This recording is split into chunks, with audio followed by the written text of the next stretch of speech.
Compton. I'm the digital director for the Democratic National Committee. Right here. You can do like a mini Steven Tyler thing. My name is Matt Compton. I'm the digital director for the Democratic National Committee. And my team is going to run through a set of trainings that we think will be really useful to all of you in your work. But for me, I thought I'd sort of start from a 30,000 foot view and just sort of answer the question about what it is that a digital department actually does, recognizing, of course, that in the grand scheme of things, we're still pretty new. In fact, this is my second tour of duty with the Democratic National Committee, and when I was here in 2010, we were so young that they still called us the new media department. So we've come a long way in just the past 4 years. And I think we've reached a point where digital supports every function of a campaign. What does that mean? Well, we're a services department.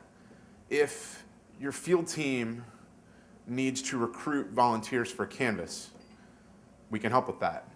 If your finance team needs help raising money, we can help with that. If your voter protection team needs help finding volunteers to staff their efforts on election day, we can help with that. And when your communications team needs help responding to the news cycle immediately, that's part of what we do as well. We're also your in-house creative agency. You need a logo for an invitation to an event. You need a hashtag for a campaign. Do you need a microsite? Do you want an email to respond to something quickly?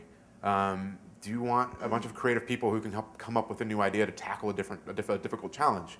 That is exactly what my team does. But in 2014, we're not doing it alone. Part of the challenge of this work is that everyone needs to understand that in the current environment of elections, everybody's got to be digital native. Everyone who works in our comms department, everyone who works in our political department, most of the building, for instance, is up on Twitter, watching what's happening, going through the news cycle. Everyone subscribes to our emails, so they see how we're responding to things. And people bring us ideas for things all the time, often stuff that really helps us respond to things we might have otherwise missed. And that sort of collaboration is really, really, really key. I'm going to run through some introductions of people on my team.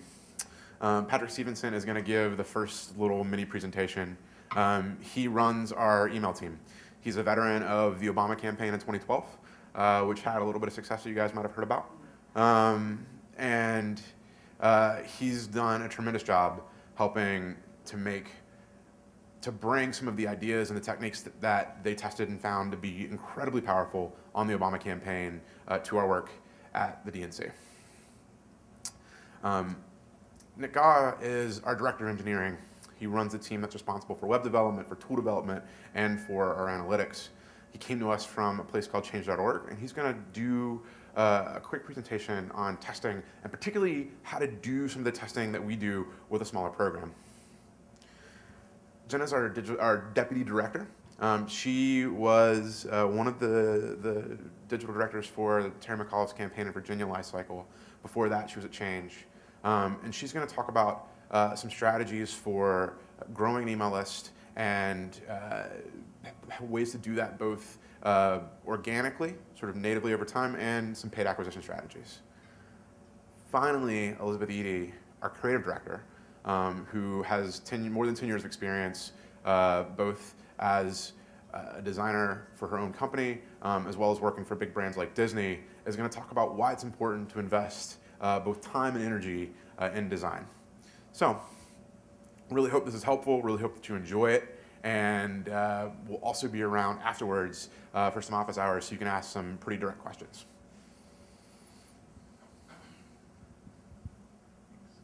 I'm going to go up here.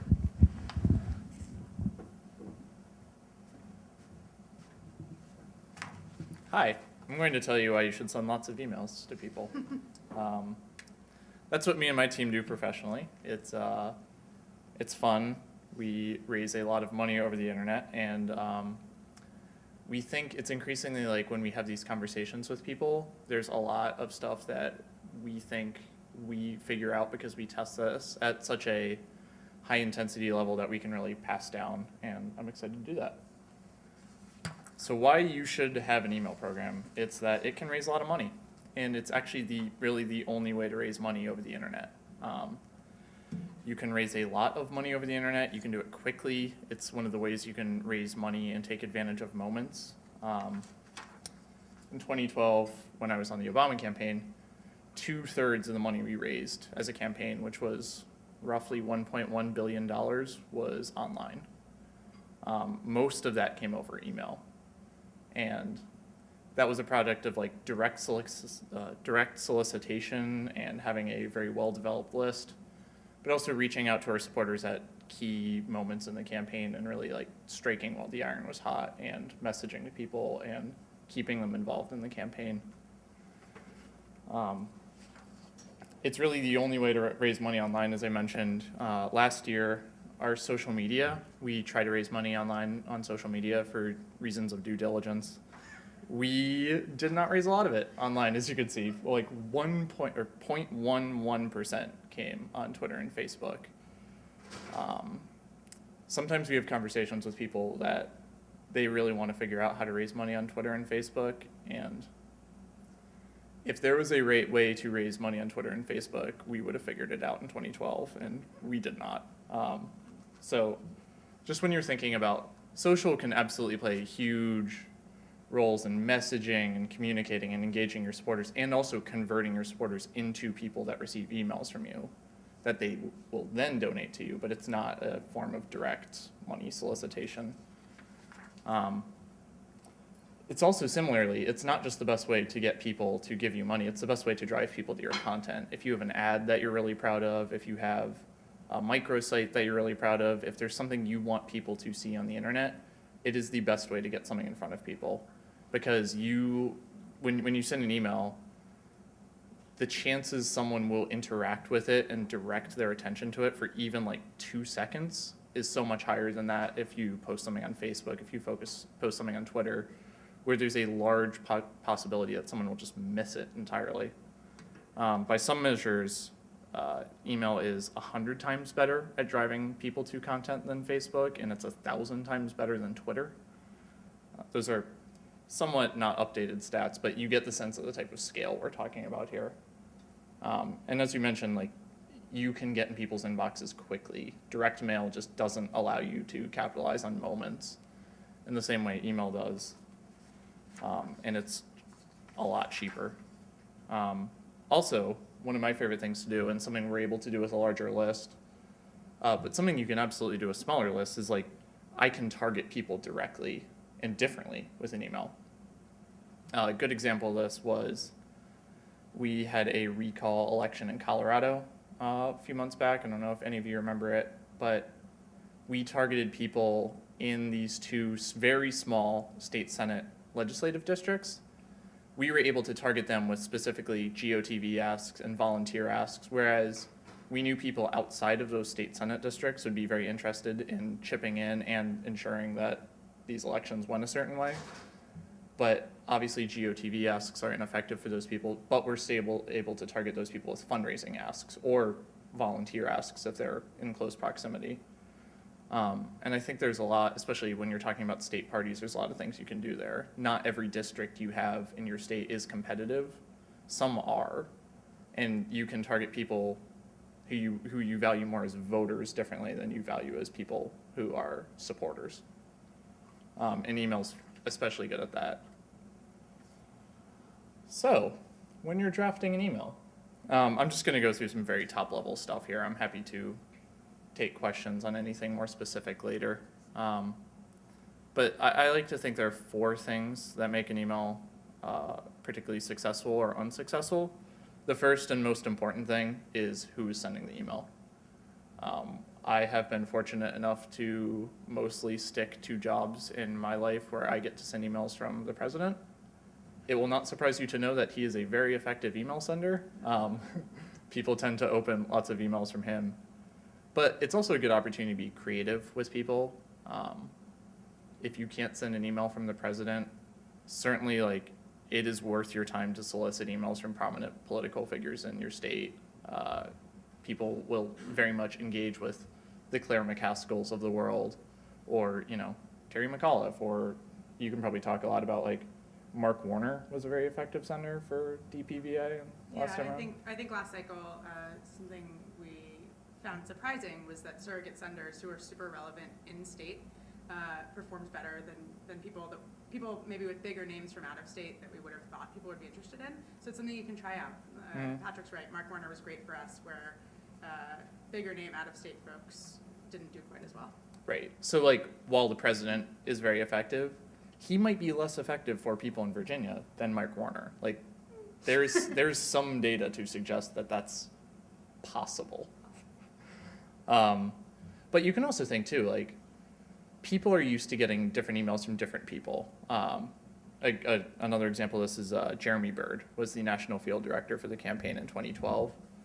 I think and I know you've mentioned this, Jeremy Bird still works as a GOTV sender. Like Jeremy Bird could have no relation to your campaign whatsoever. Like your campaign could be in a state Jeremy Bird is not from and is not involved.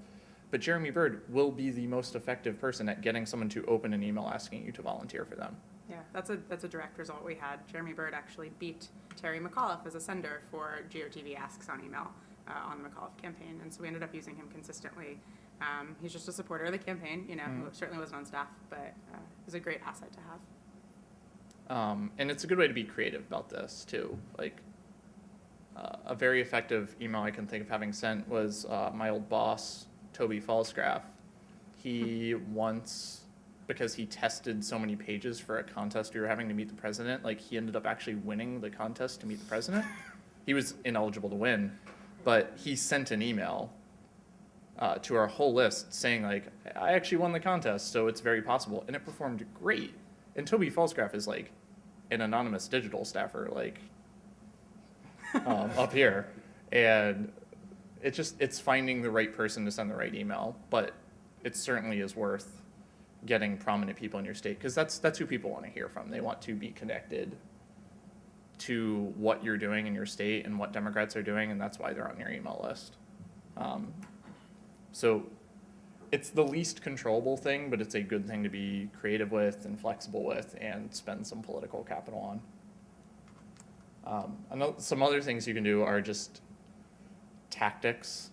That seems broad. More what I'm talking about here is data, particularly. One thing I'm sure if you are on a political fundraising list, you have no doubt seen the little box that informs people what their supporter record is and how much money you have or have not donated to that campaign over the past year. It's a little bit of a data lift in terms of like, you have to have someone that can go through and build a data set that can then populate in your email body. But we see things like that really often double the amount people convert in. Basically, it's figuring out a way, and I think Nick can talk a little more about this, to show people that you're paying attention to what they do. If people feel like they're just getting a newsletter that's blasted out to everyone, as opposed to something that shows that you are measuring their support and you're interacting with their support, that does up people's level of engagement. Even less than that, in the personalization sense, these are things like you can do deadline emails and increase your sense of urgency people have. Like, if we send a general fundraising email on February 2nd, we don't generally see that perform well. If we send that same email if we sent that same email today, mentioning that, hey, we have a deadline in 36 hours, it will do much better just because we mentioned to people that there's a deadline. And just thinking about ways you can generally up the urgency of an email as well. Some of these are more simple than others, but it's generally a good thing to think about. Another important thing with tactics is, one thing we see a lot is people don't ask people to do things in emails. You should always ask someone to do something in email.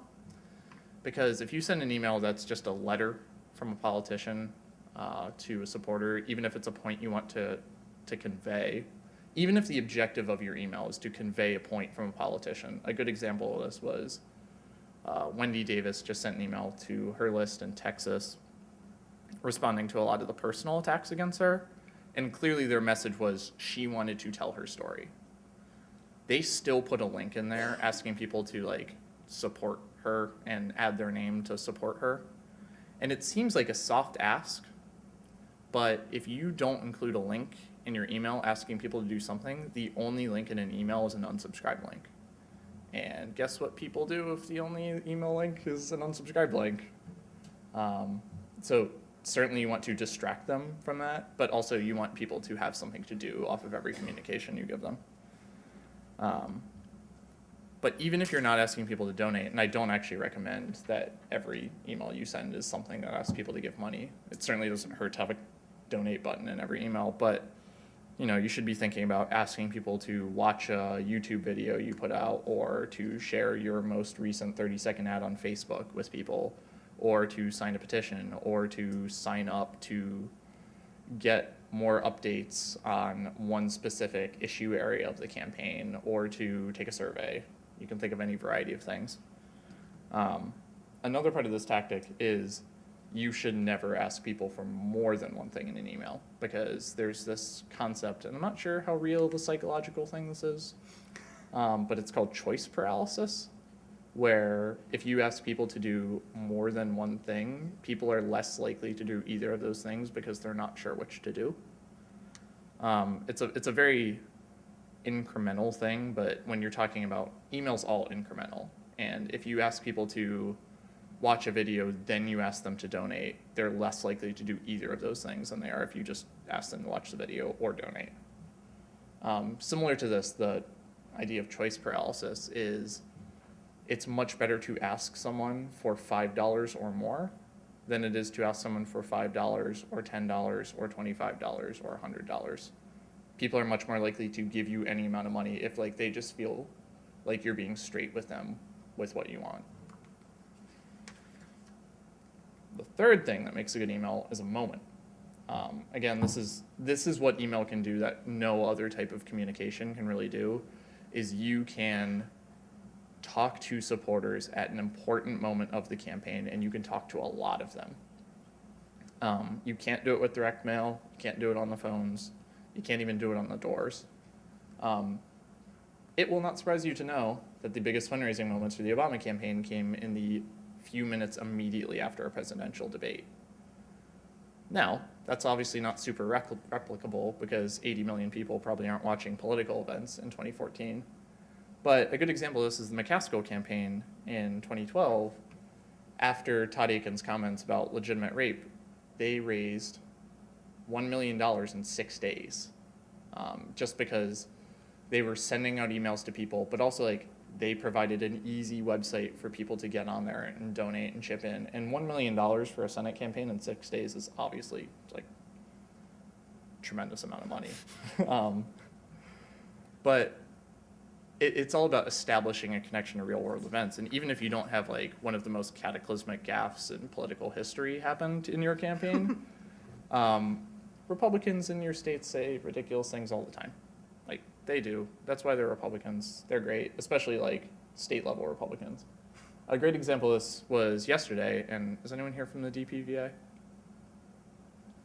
DPVA did a really good job on this because someone, I think it was a state senator, he called pregnant women merely hosts or something, and it's all over Twitter, it's all over MSNBC,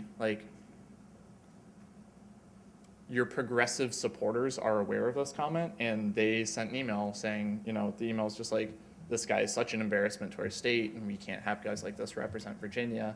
It's a really strong fundraising ask, and they pulled it out of thin air because they capitalized on something a Republican said that was ridiculous that started to get media attention. Another good example of this is probably the bill that's up in Arizona right now that Governor Brewer refuses to veto. That's something people are paying attention to at a national level, and that's a state issue. And that's a great opportunity for a state party to really engage their supporters. And I think that it's a moment where your supporters will really look for you to ask them to do something. But because again, remember, people get annoyed about all the email they receive, right? Like that's a thing. But people are on your email list because they are interested in supporting you and they want to support Democrats in your state. And they want to support Democrats in your state at moments like this when they feel embarrassed by a Republican politician. So that's important to really capitalize on. The fourth thing about an email, and this is the hard part, and this is why they pay me, is because content in an email is super important. And it's the one that you can control, you or your staffs can control much more than any of the other three things I just listed. I think the most important thing for a state level campaign or a party to do is just to make your emails generally look trustworthy. People are correctly very conscious about giving their credit card information to strangers on the internet. And if you don't seem like you have it all together, or if you don't seem like you're projecting an image of utter competency and therefore security, people are less likely to give you money. I've heard this referred to as the don't be a Nigerian prince theory of an email, but basically this includes like no major typos in an email because people are less likely to trust people with major typos in an email with their credit card information. Everything should be in one font. Nothing should be like crazily aligned over to the side. Nothing should be, an 18-point font where the rest of the email's an 8-point font. And no weird looking links that people would be uncomfortable on clicking. We just had one gentleman the other day who really wanted to give us money. He was motivated to do so over an email. So he printed out a copy of the email and he wrote a check and he stapled the check to the email and he mailed it to us. And he said, "I'd like to give you money, but didn't want to of the internet because of hackers." And like, that's a concern for a lot of people, and just anything you can do to make people not afraid of hackers, is a really important thing to do for an email program. And I think this is the first thing you need to worry about as an email program before you worry about anything else. Second point is pick a good subject line. This is my favorite part of my job because this is a good opportunity to be creative.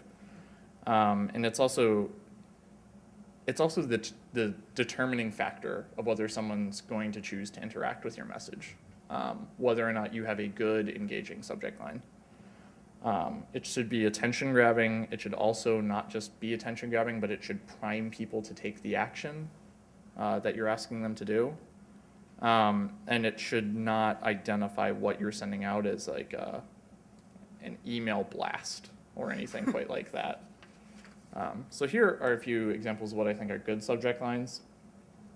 Emily's List sent an email from Barbra Streisand yesterday with the subject line, "Hello, gorgeous," which I guarantee you got my mom to give money to that email. We sent an email from Matt that the subject line, I actually have data on how the subject line performed, and I can tell you that this subject line that says, "I'm really excited for you," insert your name, got a ton of people to take action on this because people are like, "I wonder what he's excited for me to do," and then baited the hook. Al Franken sent a good email just for a basic survey ask that asked people if they had any questions. It's straight, it's to the point, primes people to take the action. It's great. It's a great subject line. You have a question, Patrick? Yeah. What's your analysis of having punctuation in subject lines, like question marks in subject lines? Is that? We don't have a hard and fast rule on it. Sometimes it works. I would lean towards not doing it most times, but like sometimes a colon at the end of a subject line works. We've actually tested colon versus non-colon, and there's no difference. There's no hard and fast rule of any of this. And it does, somebody told me that it gets sent to spam, like that that's more likely to get sent to spam if there's a connotation. I haven't heard that. It's not impossible. I will take your word. We haven't seen any dramatic effects with that, but so it's really easy to point out good subject lines. There are a lot of people that do a lot of great stuff these days. Here are some bad ones. Senator Bernie Sanders. We all love Senator Bernie Sanders. In his subject line, he identifies that this is an email you should not read. Like Bernie Buzz, like he identifies it as his e-newsletter. You should not identify an email you're sending out as an e-newsletter because people do not read email newsletters. Matt Rhodes, Mitt Romney's campaign manager. Oh, I could talk all day about Mitt Romney's email program, but I won't. Elections are about choices that identifies this. It also has the weird title casing. It just identifies this as a boring email about politics. If someone really wants to read a boring email about politics, they can, but like it makes it very clear that it's a boring email about politics. And then Washington Animal Rescue League, where I got my dog, and I love him, but also January e-news from the league is maybe the worst subject line I've ever seen in my life. Sorry. Yeah. So the state parties can develop one big event per year. In terms of event subject lines, what do you suggest on that? I mean, is there, I mean, would you just be like, you know, gala, blah, blah, blah, with a date? Yeah. Or would you just want something, would you suggest it be more along the lines of the potential? I think you can do a little of both. I think, like, especially if you're planning on sending more than one email about your event, I think there's, when we did field mobilization events in 2012, we found that stating the date of the event, colon, whatever the event was, so you could say, like, next week, Jefferson's Action Center, you know.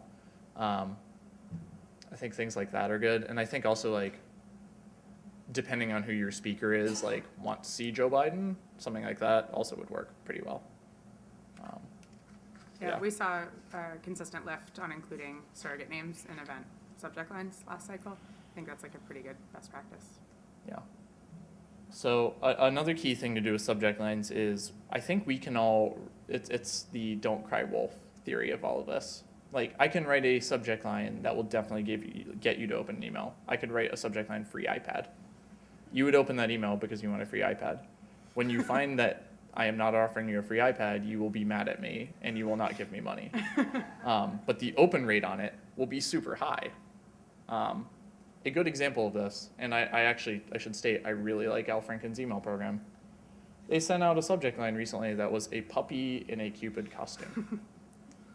That subject line was very interesting to me. So I clicked on it. I did not see a puppy. There was no puppy. There was no puppy in a Cupid costume. And I was just mad at the email because I really wanted to see a puppy in a Cupid costume.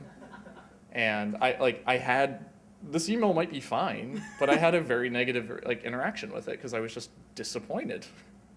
And no one should walk away from your emails disappointed.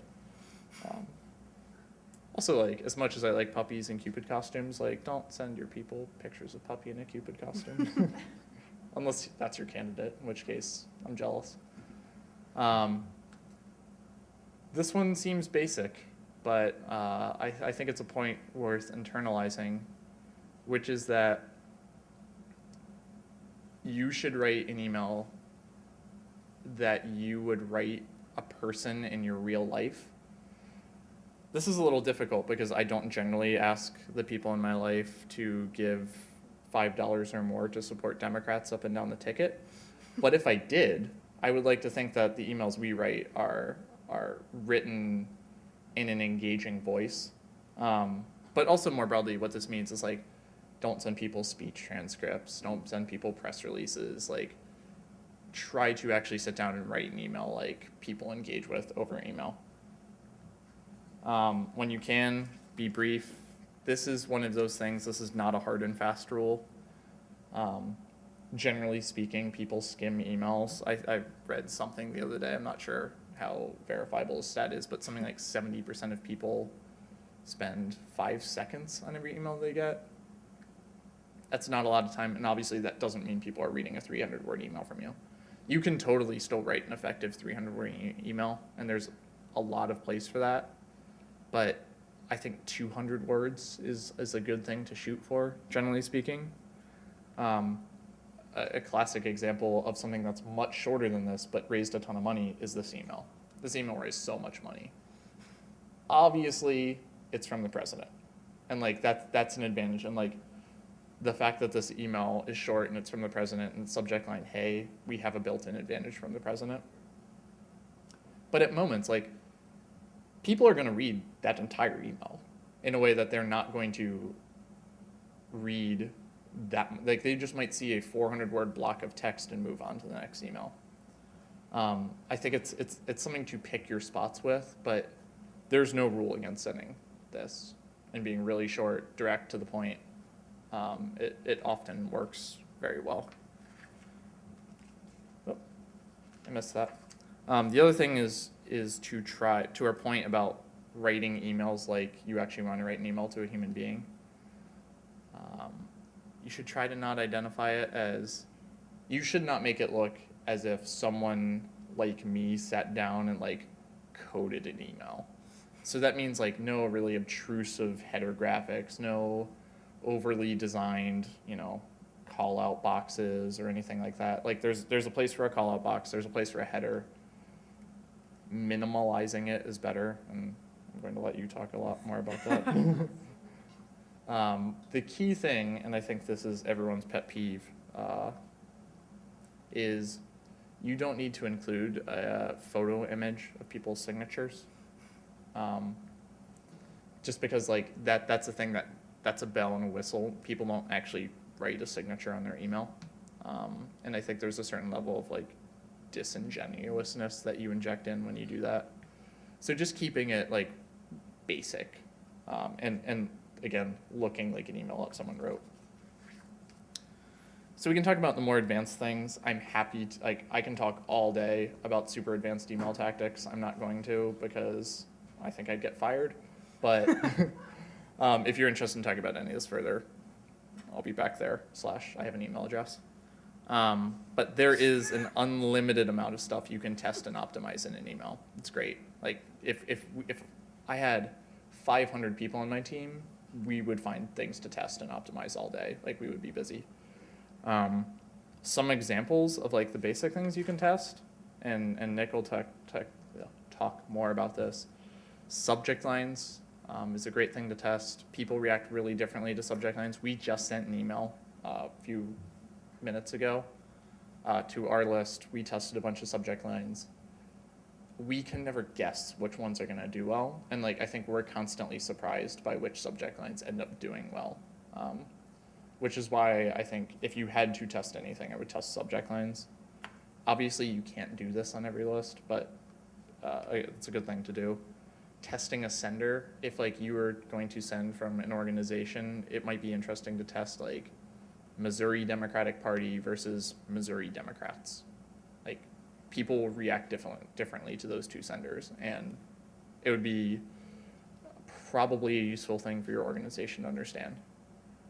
You can also test different drafts, and that can involve just testing different approaches to communicating points stylistically, or it can vary on communicating something entirely different. You could send an email from your state party chair about choice issues versus budget issues. And there will be big differences between the two. Yes? This is a dumb question, but when you test different senders, do you actually set up like dummy sender accounts for them so that you can get all of their responses? Mm-hmm. We actually just, if you reply to any email we send, it goes to democraticparty@democrats.org. So like, I've seen people do it just like having an info at whatever your domain name is. I think works well. Like you don't need to back up your chairman's email with like an actual reply to the chairman's email address, for example. Yeah, it doesn't. A good thing I think everyone can do, because most email programs allow this, is to ask for dynamic amounts of money. This will let you basically just, if I've donated $100 to your program before, and someone else has donated $5 to your email program, most programs will allow you just to drop in a thing. It's just like personalizing for a first name, where I will get asked for $100 or more, and someone else will get asked for $5. That's a hugely effective way of increasing your average donation, because priming people to give a certain amount of money, especially when there's precedent for them having given more money, is really good way to increase your average contribution. And there's all sorts of complicated math and formulas you can do to find exactly what that right number is, but just even really basically asking people for the highest amount of money they've ever given you is a very good way of asking people for money. Another thing you can do is, if you have the capacity, is to send graphic emails. Elizabeth will talk more about this, but graphics are, if you open up an email from The Gap or J.Crew, you notice they never write you a letter about their new coats or whatever. They send you pictures of things, and like, there's lots of times where it's very effective to send people like pictures of supporters at a rally, or your candidate is Cory Booker and he just saved a family of cats from a tree or something. I don't know, but like, pictures are a really effective way of communicating in an email, and most email providers will let you do that fairly easily. So I'm going to stop talking soon and let other people talk. But the things I would like you guys to remember about this is you can raise a lot of money from an email program. Indeed, there's evidence out there to suggest that email fundraising can account for 60% of what a campaign or a state party is capable of raising. Like, that takes a tremendous amount of investment to get to that point, but we think the threshold is around there. But basically, if you invest in your list and you devote time and energy to producing really good content, like, you will push the amount of money you were able to raise up on email. It will pay itself off, trust me. We joke every time we hire a new email person at the DNC, we always joke about how that person raises their salary back in like 2 to 3 days, usually speaking. Because the more you're able to do, the more money you're gonna get. The other thing is just generally run a clean email program, look trustworthy, just make your emails look like they actually came from a human being, and that the way your emails look are so important from a perspective of like, people are nervous about giving their contact info to strangers, especially like when you think about Target just had that big hacking scandal. There's just a tremendous amount of sensitivity to security on the internet, and the more clean and typo-free and just generally not wacky looking your email program is, the more people are likely to trust it and engage with it. This is my favorite basketball player. His name is Deshaun Stevenson. My last name is also Stevenson. That's not a coincidence. I love this example because Deshaun Stevenson, you will notice, has an ATM in his kitchen. It's great. He's the best. But anyway, Deshaun Stevenson, I think, it's important to remember that he signed up to your email list because he's a person and he's interested in hearing about what's going on in your state, what your candidates are interested in, and staying connected, and he wants to do stuff for you. Deshaun Stevenson is a person. He is not an ATM. You might confuse him for one. You can tell the difference between an email program that views their supporters as places to go to get money from, and people that generally like want to communicate with and engage their supporters. And people recognize that too, and they'll give more money to a program that feels like they're not just constantly beating cash out of them. And that's all I've got. Thanks. I think we might have a few questions. Oh, sure, yeah. Yeah. What frequency do you recommend for fundraising asks over email? We have not found a point where we can ask people for money too frequently. We've done a lot of testing on this. We have, we were sure there was a point at which there would be a point of diminishing returns in 2012. We were just sure of it. And we tried, and we tried, and we tried, and I'm sure if you were on the email list, you remember us trying, but we didn't find it. Like, we sent one time, we sent 7 fundraising emails in one day, and like didn't hit a point of diminishing returns.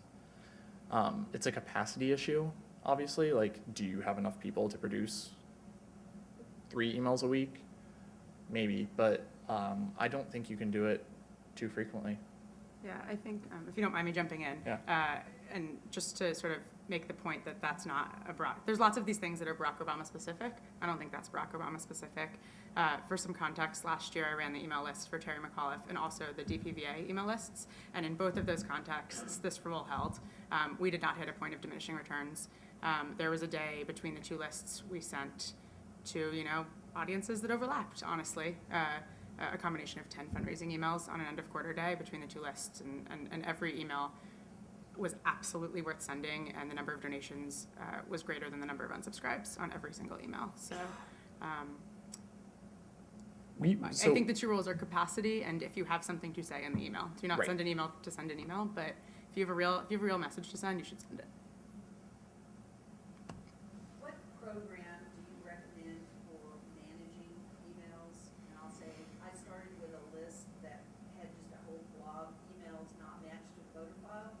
Had some matched in the voter file, some matched in NGP, some are in MailChimp. It's just, we're struggling to get all that figured out. What do you recommend as the best program to bring all this together so that you can target and personalize? Do you have any thoughts on this? Yeah, I mean, so there are a lot of different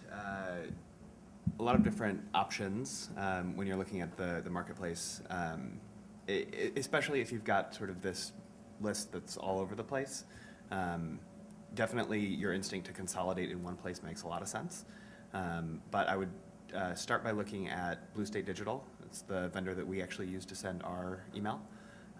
There are, depending on what resources you have internally, there are some other great vendors like ActionKit. There's also a new vendor in the marketplace called Action Network that's somewhat untested, but also seems really promising and very cheap. Sending through MailChimp is also, a great option. There can be some challenges with actually getting your data into MailChimp because there's a fairly stringent authentication process for each of the emails that gets added to the list.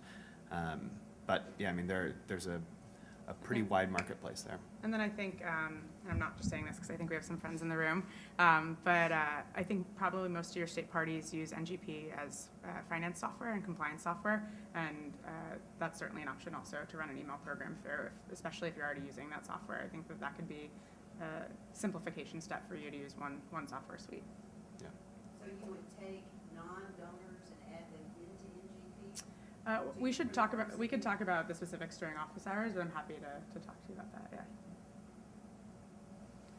Just a clarifying question related to what you mentioned about fundraising emails. You said that, correct me if I'm wrong, but I heard or understood that you said you shouldn't ask people for money every single time, every single email, but you may still want to include the donate button in every single one. Is that so? And through other rules of thumb about where the email or best practices for you can have in the email? Yeah, generally at the bottom, just a donate button. It's often works if it's unacknowledged. Where, there are a lot of people on your list who are very interested in supporting you financially. They're not interested in posting your video on Facebook. But if they register that they're not interested in posting your video on Facebook, they still have an option to help support your candidates and campaign. So I think generally speaking, when you have a non-fundraising email, including a donate button at the bottom is a good practice, yeah. I guess it's sort of along the same lines, just a little bit further. So I'm from New Jersey, so we've had the, fortunate experience with Bridge Gate over the last, several months, and also quite enjoying the downfall of this Bridge Gate. Mhm. We have an extremely potentially depressed fundraising. In fact, just 2 weeks ago, the Republicans were lambasted for fundraising off Bridgegate. They themselves had sent out an email saying, the left-wing liberal media is attacking Chris Christie, help us raise money to, protect him from Rachel Maddow. So the press in New Jersey, went ballistic and was like, oh, they're raising money off of Bridgegate. We were literally just about to hit send on an email that said, protect the right of report from Chris Christie. We pulled back on it. Instead, we sent a statement out from the chairman. So you think like something like that could just be cured by having a donate button. Since then, Christie's given his budget address and the state of the state, and we've sent out responses, but no email, but no fundraising asks based on that. Yeah. Keep them a little bit separate. That's an interesting political question for sure. I will say, and I don't want to steal Jenna's thunder, but there are ways to fundraise without ostensibly fundraising. you could ask people to sign a petition calling on Chris Christie to come clean on Bridgegate, and you could put people on a sign-up page that asks, they sign their email address, their zip code, their name, and then the next page they land on is a donate page. You are technically not fundraising, but you will raise a lot of money off of that. So I think there are certainly ways around it. I also think, and when you were saying put a donate button in every email, and I was thinking in my head, except for moments when it's politically challenging. Yeah. I'm actually not sure, and I'm not your political director, you're ED obviously, but there you go.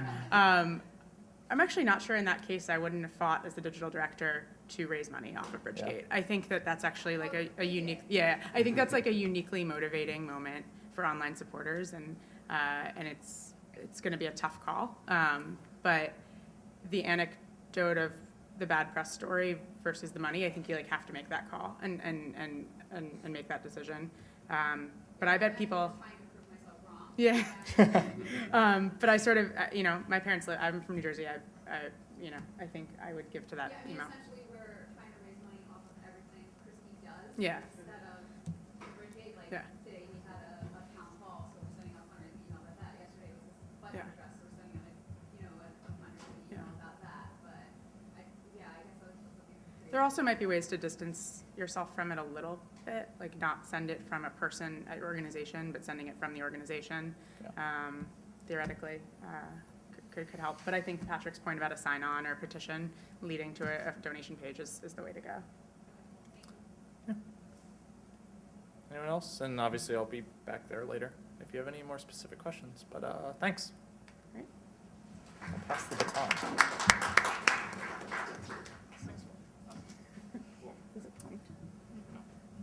Hello, everybody. My name is Nick Gahn. I'm the Director of Engineering here at the DNC. So I'm going to talk a little bit about A/B testing and some ways to do testing and to run a smart, data-driven email program with a list that's smaller than DNC's.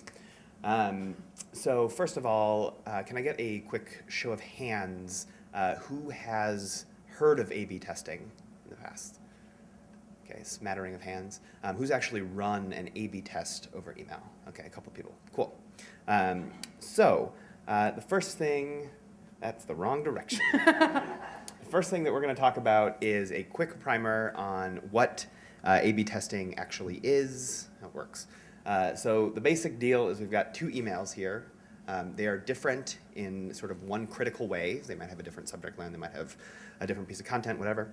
And we send one of those emails, in this case the dark blue email, to one small group of people. We send the light blue email to another small group of people, and then we wait a little bit and we check the response rates from each of those emails. And maybe we find that dark blue email generated 1,500 donations and the light blue email generated 2,000 donations. But we've still got 80% of our audience that we haven't sent any email to. And so based on that information that we've collected from sending these test emails, we now know we're going to send dark blue email, or rather light blue email, whichever one had the 2,000 donations, right? Whatever. So the idea is basically we do a test to a small group of people to determine what is the best piece of content that we could send to the full list.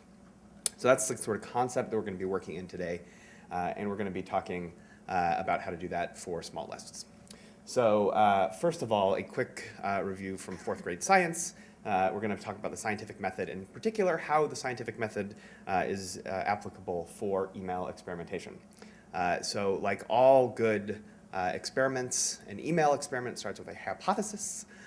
So in this case, we're going to sort of walk through each of these steps of the scientific method with sort of an explanatory test that we're going to try to run, and the idea is basically to see if a large image is better than a smaller image. So that's sort of the frame that we're thinking about as we talk through these concepts.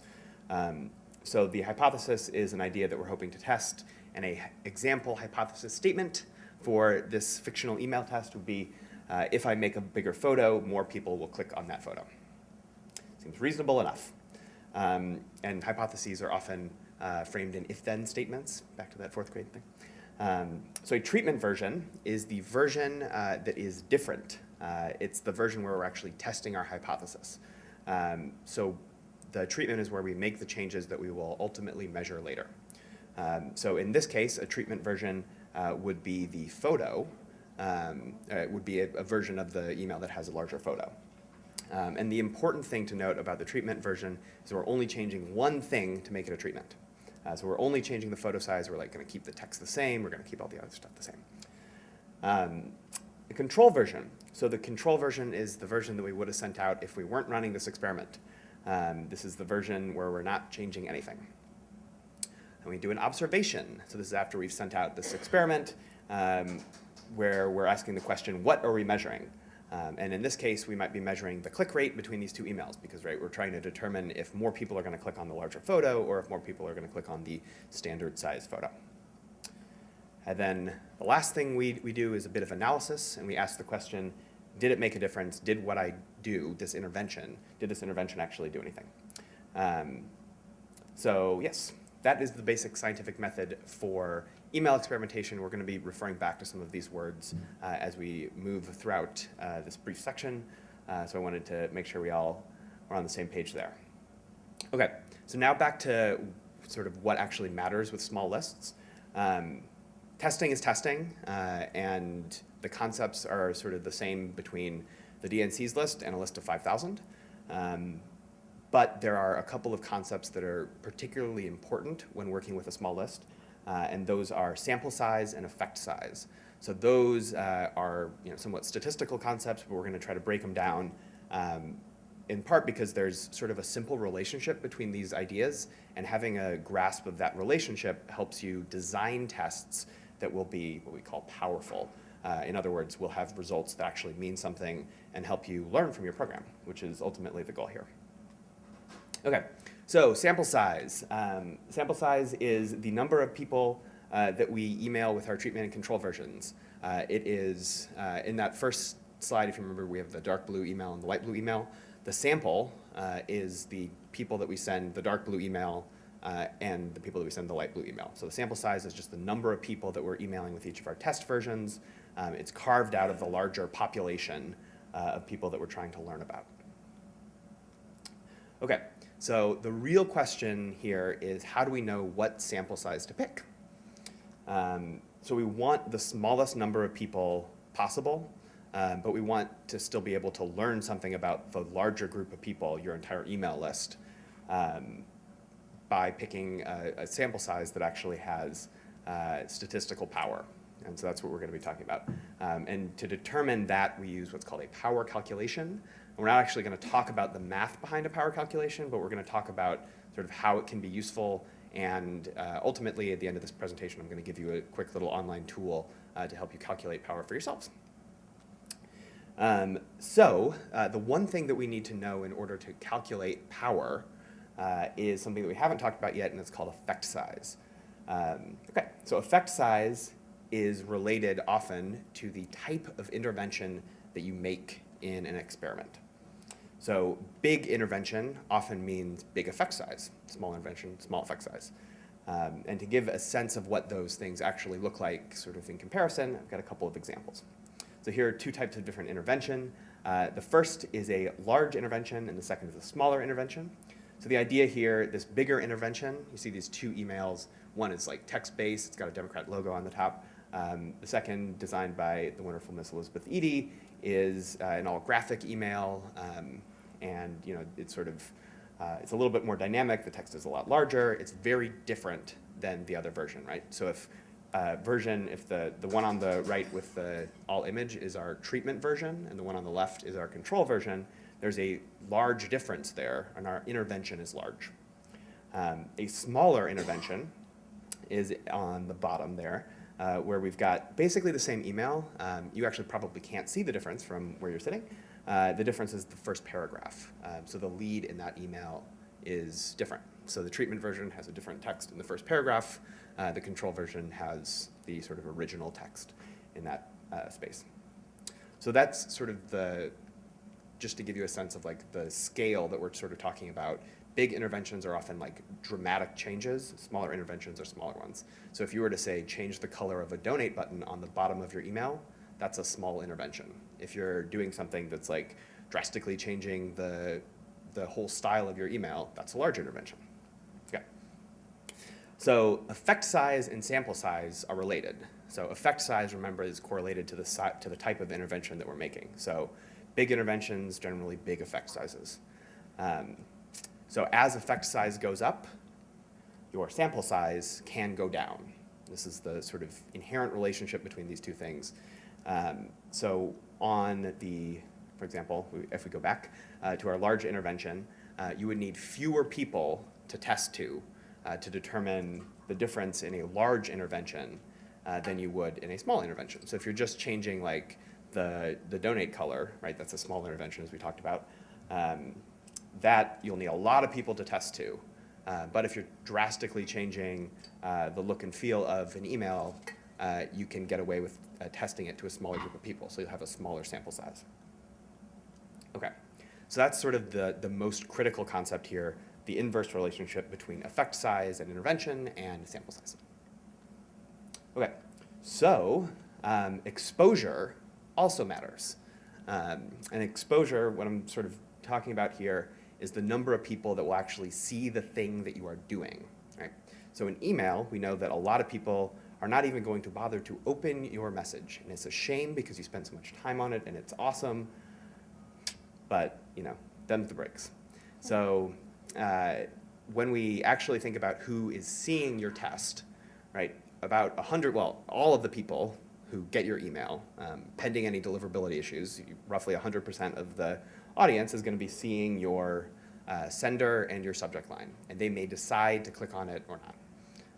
So your exposure in that, you know, for a test with the subject line or a test with the sender is going to be 100%. Email content is only the people who are opening your email. So that's, you know, maybe 20%, maybe it's 15%, maybe it's 30%, whatever sort of your program average is. And then if you were to test something, say, on the web page, you're only, you know, maybe 3% of the people who ultimately you send that email to are going to click through to that web page. And if only 3% are going to be, you know, ultimately there, your sort of power is diminished because you're talking about a much smaller group of people. So exposure also matters, and the size of the intervention matter. Those are sort of the two big variables in play. Okay, so what power calculations actually look like? To the internet. So I made a short URL for a power calculator tool that I really love, and you guys should feel free to write it down. It's handy and fun. It's bit.ly/power calculation, and this is what it looks like. So basically the idea here, right, is that you're playing with the baseline conversion rate, how many people do you expect to convert? So, you know, say you're testing a sign-on and you expect about 5% of the people that you send an email to ultimately sign that petition. You might put 5% there. And say you're testing something with a big, that's a big intervention and you expect to detect a big difference. You might put something like 2% in the minimum detectable difference. And then this tool will spit out the number of people who will see your, or who should get each of those branches. So the number of people who should get the control, the number of people who should get the treatment. And in this case, it's about 2,000 people per branch. So you can see that there are, you know, experiments that we can run with small lists that actually do not require, you know, crazy list sizes. You know, we're not talking about sending to 100,000 people each of these versions. You know, if we're talking about a large intervention that will have a large effect size. So that's sort of the sort of relationship between these things. And now you're probably wondering, how big should our groups actually be? The answer is a cop-out. It varies. And it varies by engagement on your email list, right? So that number of 5% that we talked about a second ago, that could be 3%. It could be for a fundraising ask, it could be 0.5%. So because that number is so variable, it definitely has a big impact on the way that you structure these kinds of experiments. But I'm happy to talk with each of you about this during office hours that we're due right after these presentations. And we can actually look at some of your numbers and talk about how we might structure an email testing program based on some of these power calculations. And the other point that I make is that this is the kind of math and kind of thinking that you need to go through, you know, initially once, and then spend a little bit of time with it as your program evolves. But once you develop good rules of thumb here, that's cool, and you don't need to go back to this math over and over again. But spending a little bit of investment here ultimately will mean that you won't be banging your head up against a wall because you're not producing the results that you want. It'll mean that you have a really sort of sound program so that you can run all of these sort of experiments that you're hoping to run. So yeah, that is that. Do we have any questions? Yeah. Could you go over one more time, what is baseline conversion rate, minimum detectable effect? Yeah, totally. So baseline conversion rate is the sort of percent, so it's the action rate that you're trying to measure. So if you're trying to measure, in our example about the large photo and small photo, we would actually be looking at the click rate on the large photo and the click rate on the small photo. So if we'd say that we'd expect the control, which is the normal photo, to be like, I don't know, 10% here. That's a reasonable click-through rate. And then we might say, I think it's going to be 1 or 2 percentage points better than that. Then we might put 2% down in the minimum detectable effect. So minimum detectable effect is like how better or worse you want to be able to sort of identify a particular change to be, right? So anything that is, say we're running this experiment, right? We've got 10% of people click through on this photo, and we put 2% in the minimum detectable effect column. That means that if we see a difference of, if we see that our treatment version had 12% conversion rate and our control had 10% conversion rate, that we'd be able to call that statistically significant. Yeah. How are you randomly selecting emails for this? Yeah. That's a great question, and there's a lot of complexity in randomization. So the short answer is that